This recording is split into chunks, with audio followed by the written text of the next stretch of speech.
Pode falar. Oi, gente. A gente tá aqui a gente tá aqui no prédio da Vitória. Fala mais, gente.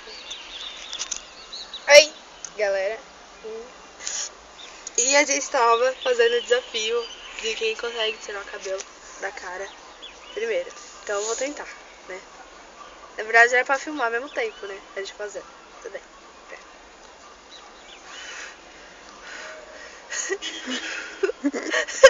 Ai, Vitória, tipo assim. Pera. Eu tô lembrando daquele sim.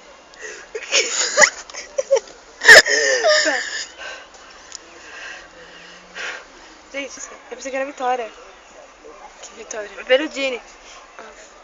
Deve ser ela. Olha Consegui direito. tirar. Olha de... Eu tenho tudo gravado, sabe? Agora é você. Não, volta. Nem fudendo, velho. Tá impossível. Vai. Ai, filha Com da fé. mãe. Ai, meu cabelo. Ah, moleque, quase. Cara, tu vai fazer careta do que tirar essa bosta.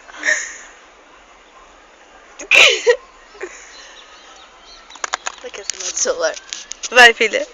É você agora. Espera. Tira a roupa também. Ai, que porra é essa, véi? Coloca direito. Coloca direito.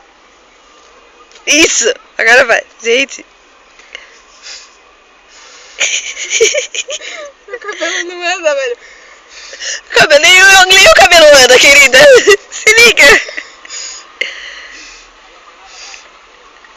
Ah, dando assim bolado. Só um grossinho. Tô com meu cabelo. Nega do seu cabelo. Vem em mim. Ó, gostoso esse cabelo, ó. Gente, que horror. Tirei. Ah, claro, manda um tchauzinho.